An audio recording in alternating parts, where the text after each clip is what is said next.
Hey, it's Dr. McLean. I want to talk to you today about the immune system. We're going into the cold and flu season, which it really isn't a season. It has much more to do with our resistance. But I want to talk about some things that you can do to boost your immune response or optimize or just get it working normally so you can reduce your chance of getting colds or flus. And I could talk about hours about this. I want to try to keep it pretty short to about like maybe 3 to 5 minutes here. But understand that it's not just avoiding colds and flus, and that's a big deal, that's important too.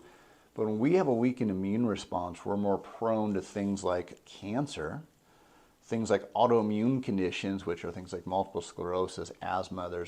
They're saying now hundreds of autoimmune conditions and other chronic conditions. So there's many reasons that we want to have an optimized immune system function. It's easier than you think. And the things that are going to help improve your immune response are all going to make you healthier anyway and reduce your risk of all sorts of other diseases as well.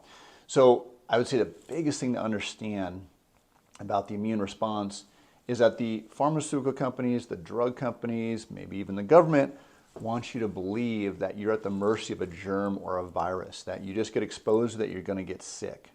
And that's just not true. I use this example of smoking. Does smoking cause cancer? Yes, it does. Does everybody that smoke get cancer? No. So we know it's not just the cigarettes, right? It's the same thing here. You can get exposed to a germ or a bacteria and not get sick because your immune system recognizes it and kills it off. Just like we can have a cancer cell in our body. And again, your body can recognize it and kill it off so you don't get full-blown cancer. So the first thing I want you to understand is that when our resistance is down, and then we get exposed to a germ or a virus or bacteria, that's when we get sick. So we want to do everything we can to not lower response. That's probably the number one thing, is just don't lower your response. You've got an amazing immune system that's designed to function perfectly until we interfere with it. And so this is the whole principle of chiropractic as well, by the way, is that your body doesn't need any help. It just needs no interference. Your nervous system runs all functions in your body. So if our spine's in a better position, it's moving the right way, that means there's less pressure on the nerves, the brain can communicate better with the body, and you're going to be healthier. We're designed to function perfectly. So what are the things that's going to help lower the immune resistance, the things that we don't want to do? Stress is a really big one, and this is a tough one in our society. So you've got to be aware if you're stressed, number one, and then you've got to take action to lower that. I'll probably do another video on that. That's a whole huge topic. But it's a practice, just like learning how to play an instrument or learning how to use a computer or any skill that you would learn. It's a skill. You can learn how to adapt better to stress. And I'll talk about some supplements here in a minute, but adaptogen is one of our most popular supplements. It's not going to take away your stress, but it has an adaptogenic response that's going to help lower your body's response to that stress. But ultimately, it's up to you. You've got to take some action and do some things about that. So stress is a huge one that helps lower our immune response. We don't want to do that, as obviously. The other, probably the biggest area, is processed foods, sugars, white foods, and there's sugar in everything today. So it's not just the word sugar, there's all sorts of different forms of sugar. So we really want to watch our sugars, especially if you're already feeling run down. But it's any type of processed foods, fast foods are going to lower that immune response. Then again, you get exposed to a germ or virus, you're more likely to get sick. And then just in general, bad foods. So bad oils, trans fats, bad fats, those are going to help weaken our overall response, which again is going to affect the immune system. So, excuse me, you don't have to eat perfectly, but you do have to be really conscious of the foods that are going into your body. Excuse me. Lack of exercise, not moving. So if we're sitting at a computer all day long, we're not getting our body moving, that's going to help lower our immune response as well. So we want to get out and move during the day. Yes, we want to exercise and get our heart rate up, but just physical movement. Movement's going to help detox our body, helps our lymph system, which is going to help our immune system function better as well. Medications in general, and I know there are certain medications maybe that you're on that you have to take, but just be conscious. I don't prescribe medication, so I'm not going to tell you to take a medication or not take a medication. But medications are a chemical stress. They weaken the body's response, not only the immune response, but just our overall response. So be really cautious of any medications that you're taking. So let's talk about some things that you can do to help boost the immune response. And then also, if you actually do get sick, because you can do everything perfectly and maybe you're still going to get sick. And so we do some things to help boost your response on that. So one, this is really interesting, is vitamin D. So if you live anywhere north of the 37th parallel longitude, latitude, which includes places like anything north of Denver, anything north of Salt Lake City, San Francisco, I was surprised is above that line. In the wintertime, no matter what you do, even if you go out in the sun, you're not getting sun exposure because the sun never gets high enough in the sky to get the direct rays for us to be able to get that vitamin D exposure. So you're not going to get vitamin D from the sun. You've got to intake it, in my opinion.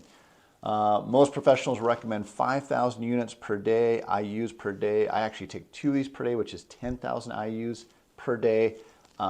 There's charts you can look up online, so figure out what you need to take for you specifically.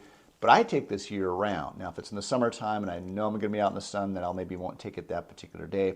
But I take this pretty much year round. And now vitamin D doesn't help boost your immune system. What it does is if you don't have adequate levels, your immune system's low. So it's kind of like gas helps your car drive. Well, you need gas to function, so you need vitamin D to function. Vitamin C is another one that I take on a daily basis.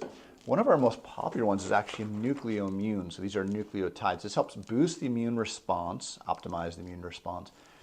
But also, it's something that if you get run down, you can take a bunch of these that day. And again, it helps improve those nucleotides, which is going to help your immune system function better. And it nips it out really quickly. So this is probably our most popular supplement we sell. And people love it. We love it. It works really well. So, and then obviously, again, like we talked about, watching your foods, the sugar. Okay, so if you do get sick, a couple different things is number one, just again, be aware. 2 things I would say on that is before you get sick, be aware, like if there's days where you run down your stress, you know that you're more stressed because you've got work things going on or family things going on or financial things going on.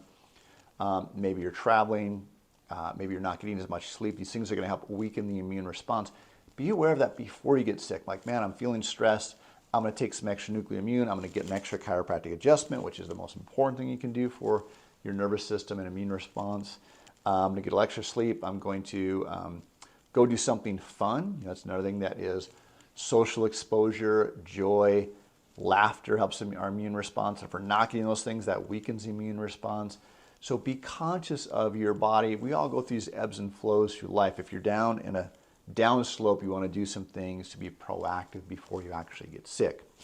And then remember, just listen to your body. So if you're coughing, you're trying to get stuff out of your body. Your body's doing that on purpose. So don't fight against it. Don't go take, in my opinion, don't go take an over-the-counter medications that's going to try to reduce the cough or that's going to reduce the fever, because those things are there for a reason. Your fever is there to help destroy the bad things that are not supposed to be there. So don't work against your body.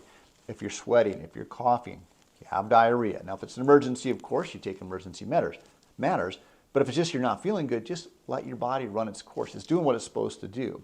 And that's probably the biggest thing, is just don't interfere with your body. That's number one. So I hope that's helpful. I went a little bit longer than I wanted to, but if you have questions on this, please reach out. But just, that's the biggest thing. Understand that your body's designed perfectly, wonderfully, and it's designed to kill off germs and viruses and bacteria. Just listen to your body, work with your body, don't work against your body.